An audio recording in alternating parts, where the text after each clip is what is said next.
Hi, ako nga pala si Ann, ang Bisayang Design ng Japan. Dahil medyo nakalawag-lawag kami ng partner ko ngayong araw at mukha pang naglilihi ito, pinagbigyan ko na nga sa cravings niya. Buti na lang, malapit-lapit lang itong kainan na pupuntahan namin ngayon.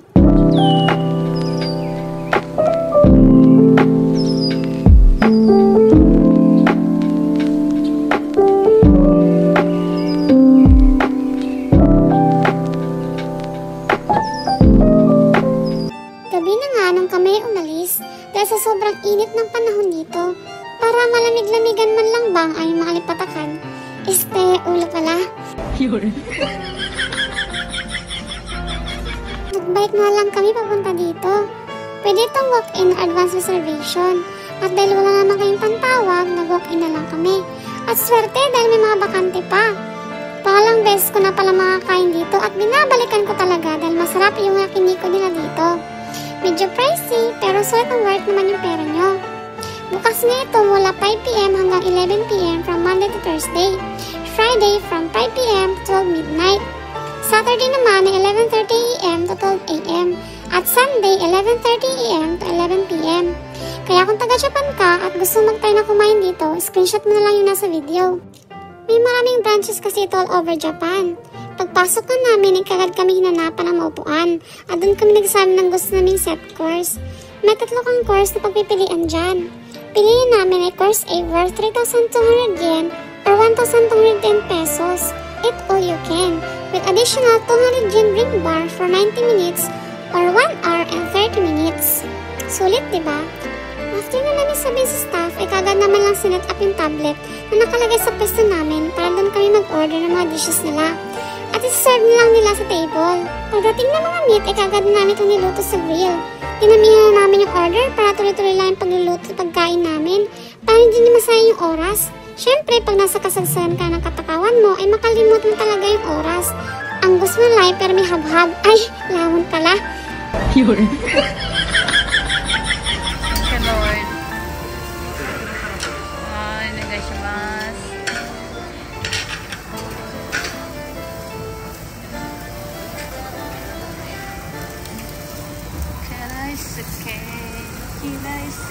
Ito yung sausawan.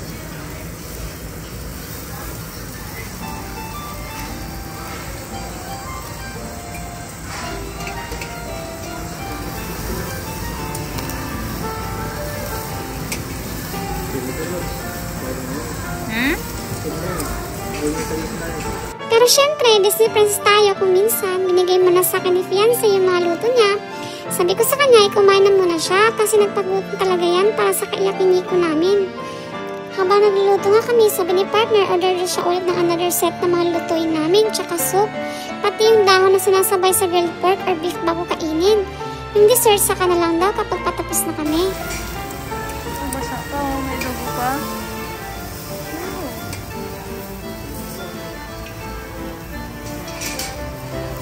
Sabi ko sa kanya, huwag siya masyadong magkanin para hindi siya mabusog agad. Pero ako din, nagkanin din naman, ay ambot ni Buday. Kaya nabusog nga ako agad dyan dahil lakas pa ng loob kong kumain ng tabi Buday kahit may singaw na si Inday. Laman is life pa rin talaga siya. Kaya dahan-dahan talaga ako dyan kada subo ko. Yung iba, kunting nguya lang talaga dahil tapos lunok agad.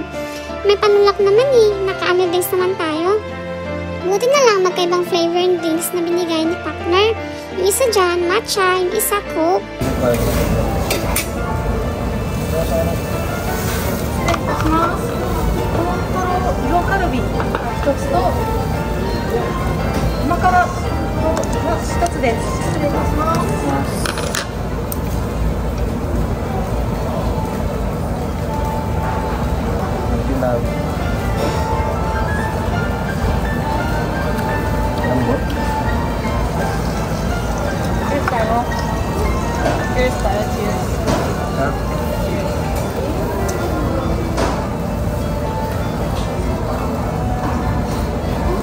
Sabi ko nga sa kanya, akin na lang yung matcha tea kay baka dili o matunawan ba o may patcha ko biglaan Kaya nag-share na lang kami dalawa sa coke at matcha tea.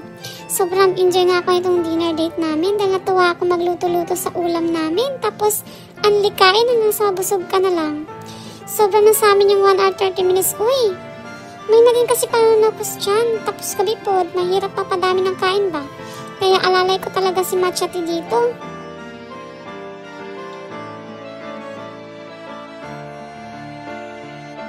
Niloko ko nga si partner na baka bigla siya makatulog dahil sa kabusugan.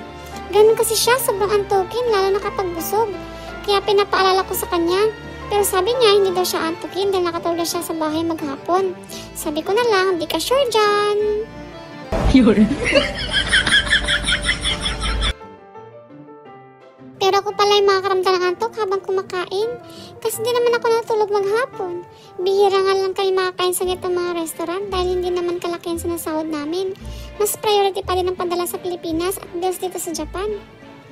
Minsan nakagilty kapag kakain ka sa mga ganito dahil pricey siya para sa pagkain lang. Pero deserve natin minsan kumain ng mga masasarap na pagkain bilang FW. Ito ay reward ng ating pagod sa trabaho. For me lang ha, hindi ako natitipid sa pagkain dahil source of energy natin ito sa araw-araw.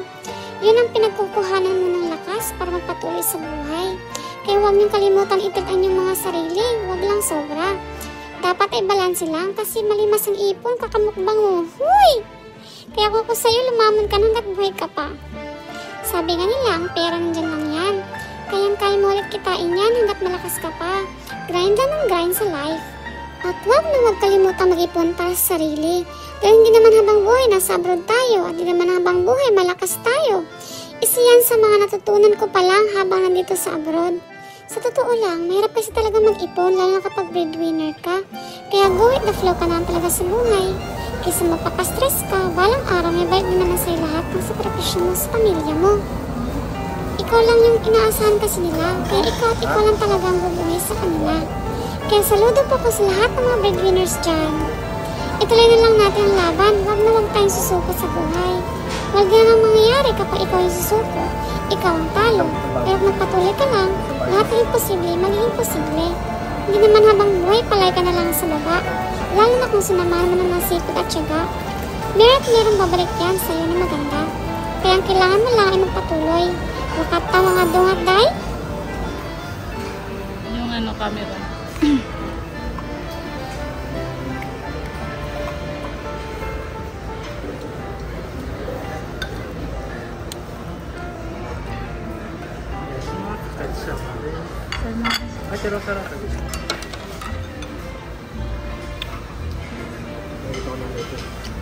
Tama yun.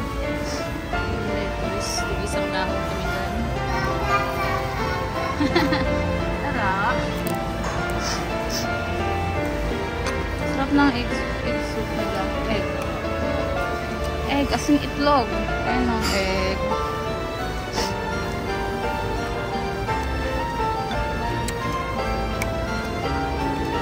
O ano to? Ay, may sarap. May kasama siyang mushroom. Ayun guys. So.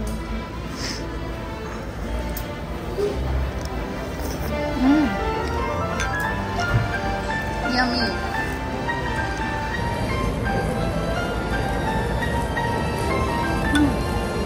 Sarap. Sarap na egg soup nila. Lapang lapay naman.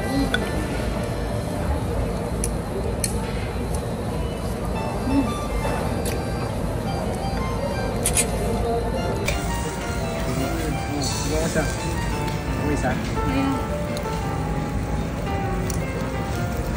Sabihin mo ako pag malambot. Hindi ako kain. Ang malambot eh. Hindi mo na magkakain ka.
Oh, di ba? Ito, ego. Ego na siya, di ba? Tapos, mag-order ka na dito. Ayan. Ayan, Frankfurt. Pakita ko lang sa inyo yung mga menu nila. Kasi kanina, din ako nakapag-video. Para may idea lang kayo kung ano lang ng course na pinili namin. Limited time. Yan lang. Pagkatapos ko namin lutuin, kainin lahat ng mga in-order namin, ay umorder na ako ng dessert namin dalawa. Dahil ilang minutes na lang nakatira sa amin. Tsaka pares na kami mga busog. Ang in-order ko nga dito ay frozen mango at vanilla ice bar. Pagkarating na ito ay kinain namin agad. Sobrang tamis na mangga at perfect siya sa panahon ngayon. Dahil literal na umusok-usok pa siya sa lamig. Pero tolerable naman. Gumamit na lang ako ng toothpick dito para isang tusok na lang dahil dikit-dikit naman siya. Maisip ba? Kung sa partner ko nga, kaubos lang bago maisip na videohan. Ito nga ang partner ko, bigil ata sa amin kasi may pakis pa sa leeg. Kulang ata ako sa briefing, nakasama pala yung sa script namin, nakikis siya pagkakain ako ng dessert. Huy! Next time, sabihin mo naman ako, Friday unfair sa'yo. Tatlo.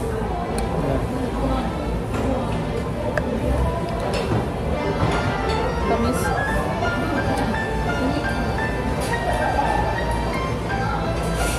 Nalambot.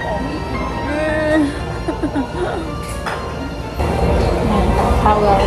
May binibigay silang towel. Basato siya para dito pamunas yung kamay. Kaso kami, kumain na agad kami. Hindi na kami nagpunas. Kaya after na lang. Pagkatapos na namin kumain, nagbayad na kami at bumalik na kami sa aming kanya-kanyang sasakyan. Kala mo talaga may car, no? Ang kanya nga daw ay Pro Max. Sabi ko, iPhone 14 Pro Max yarn. At natawa na lang siya sa kalokohan ko.